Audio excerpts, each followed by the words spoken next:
I, 32M, have been married to Maria, 29F, for 3 years now. We have a son, Troy, who is turning 1 next week. I guess I should start from the beginning to help you understand the whole situation better.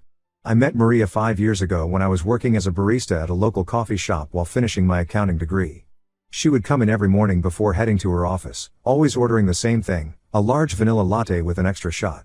I was immediately drawn to her confidence and the way she carried herself. At that time, I had no idea she came from such a wealthy background. She was just this beautiful, smart woman who would sometimes stay to chat with me during my breaks. After 3 months of our daily interactions, I finally gathered the courage to ask her out. To my surprise, she said yes. It was only when she gave me her address for our first date that I realized she lived in the most expensive part of town. Her parents own one of the biggest real estate companies in our state, and she works as a senior executive at a Fortune 500 company. I, on the other hand, come from a very humble background. My mom Linda, 56F, raised me alone after my dad passed away from a heart attack when I was 12. She never got to finish high school because she had to drop out to help her family when her parents got sick. But she worked herself to the bone to make sure I got a good education.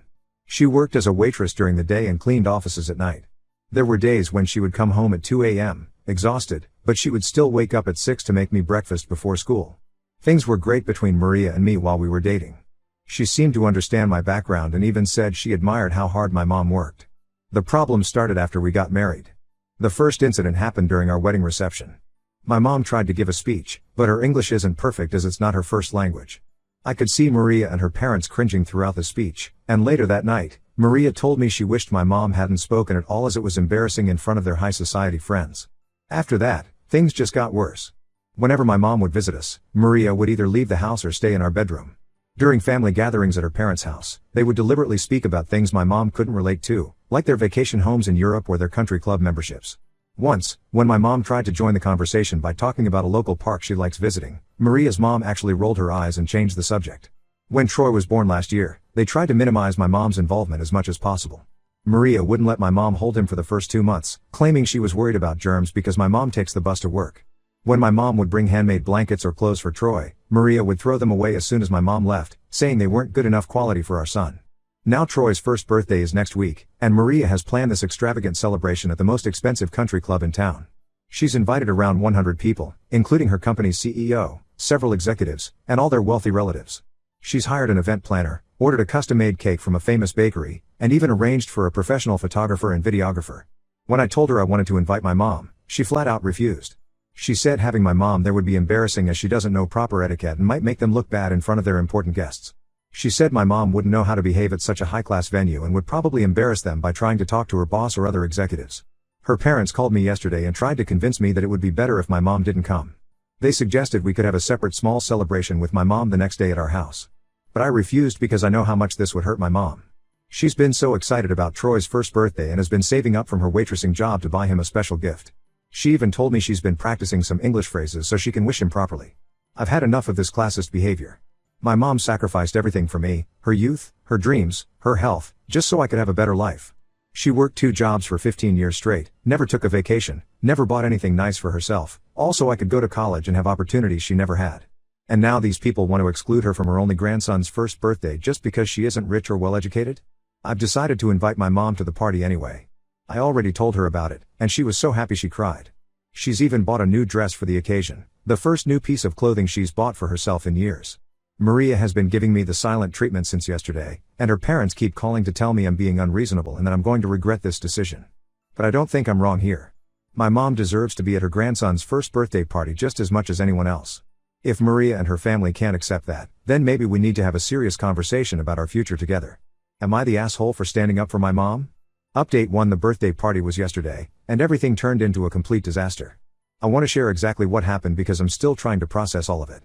I picked up my mom early in the morning. She was wearing the new dress she had bought, a simple navy blue dress that she was so proud of. She had even gone to her friend who works at a salon to get her hair done, something she's never done before. She also had a small gift-wrapped package that I later found out contained a hand-knitted sweater she had been working on for months during her breaks at the diner, along with a small silver cross that was her mother's, the only family heirloom she had. When we arrived at the country club, I could see Maria's face turn red with anger from across the parking lot.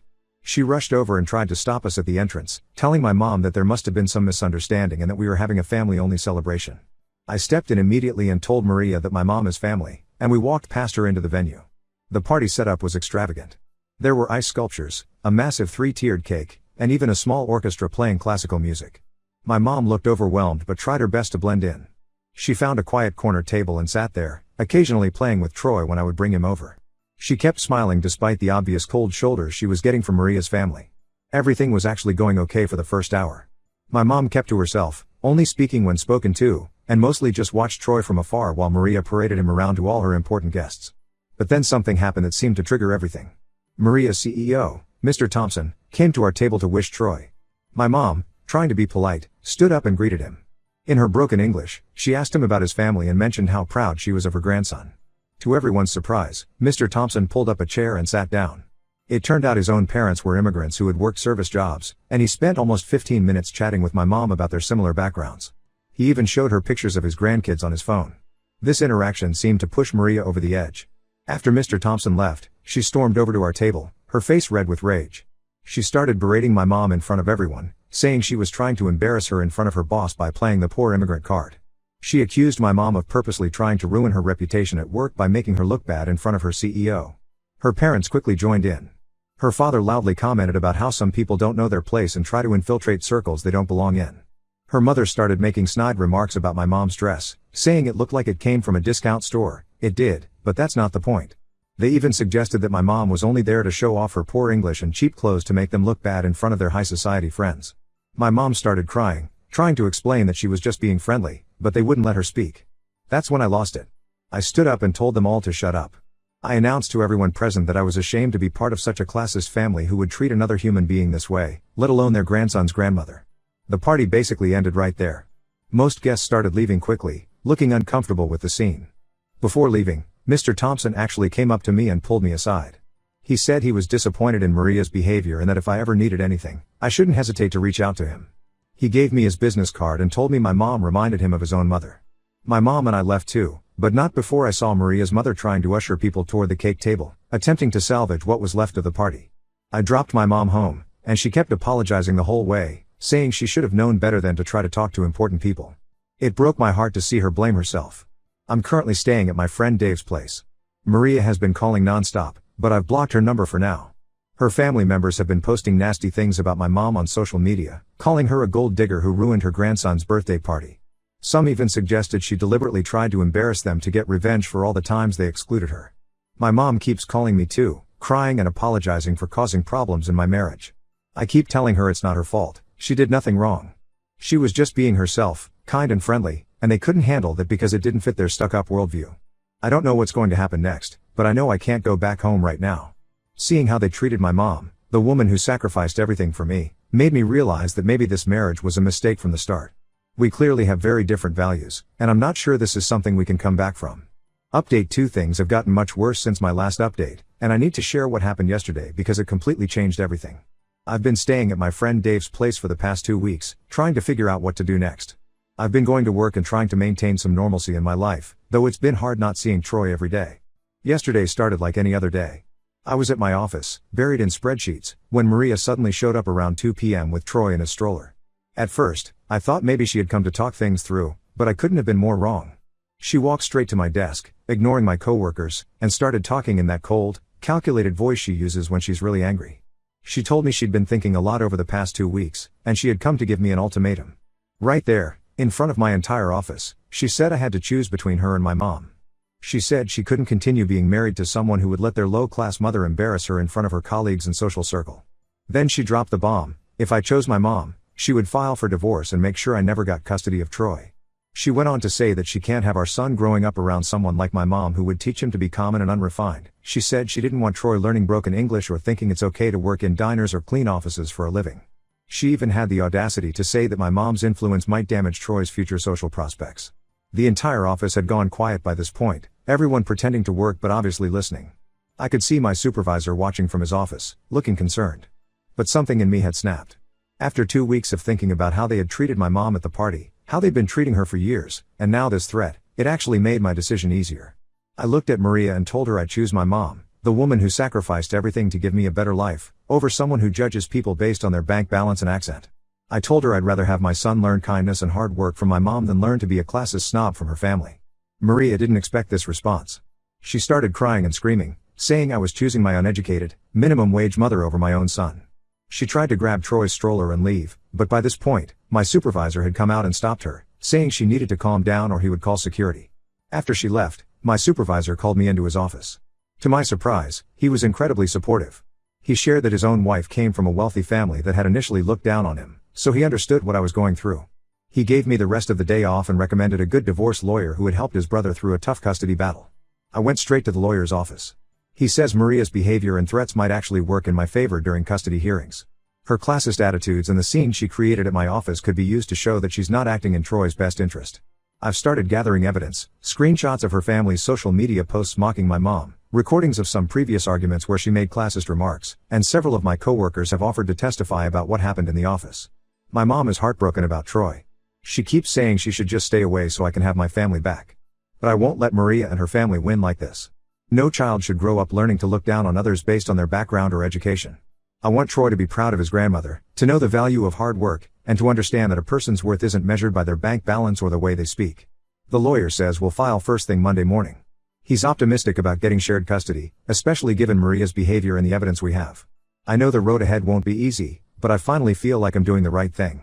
Sometimes it takes a moment like this to realize what really matters in life. Update 3: A lot has happened in the past 3 months, and I wanted to give everyone a final update.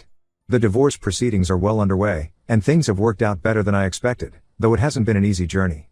Maria's threat about custody completely backfired. During our first court appearance, our lawyer presented all the evidence of her discriminatory behavior, the social media posts from her family, the recordings of her classist remarks, and statements from my coworkers about her office outburst. The judge, a no-nonsense woman in her 60s, wasn't impressed at all. She especially didn't like how Maria had tried to use Troy as leverage to make me cut contact with my mom. We've been granted shared custody, with me getting Troy every weekend and 3 days during the week. Maria tried to argue that my mom's apartment wasn't a suitable environment for Troy during my custody time, but our lawyer pointed out that her objection was based purely on classist prejudice rather than any actual safety concerns. I've moved into a small but nice 2-bedroom apartment near my mom's place. The rent is a bit steep, but I can manage it because of my new job. That's another unexpected positive change. Mr. Thompson, Maria's CEO who chatted with my mom at the party, turned out to be a really decent person. After Maria's family tried to pressure my old firm into firing me, he reached out through LinkedIn and helped me get a better position at another company. The pay is significantly better, and the work environment is much more inclusive. Troy is doing great with the new arrangement.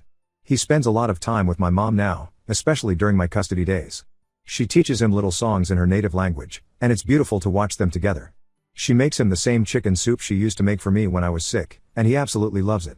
Last week, he said his first word, Nana, while reaching for my mom. Maria was furious when she found out, but there's nothing she can do about it. Maria and her family still try to create problems during custody exchanges. They make snide comments about my downgrade in living situation and how Troy comes back saying words in my mom's native language. I document everything meticulously for our lawyer, just in case. Maria's mother even tried to bribe my mom to disappear from Troy's life. She offered her $50,000 to move to another state. My mom just laughed and told her that her grandson's love was worth more than any amount of money. Sometimes, especially during sleepless nights, I wonder if I could have handled things differently. But then I remember how they treated my mom all these years, how they tried to make her feel ashamed of who she is, and I know I made the right choice. The divorce will be finalized in 2 months, and I'm looking forward to raising my son to respect everyone, regardless of their background or education. Last Sunday, I watched my mom teaching Troy how to make dumplings, the same recipe her mother taught her. His little hands were covered in flour, and he was giggling as she showed him how to fold the wrappers. In that moment, seeing them together, all the drama and pain of the past few months seemed worth it. My son will grow up knowing his grandmother's love, learning her stories, and understanding that true worth isn't measured by money or status, but by the love we give and the kindness we show to others. And really, that's all that matters.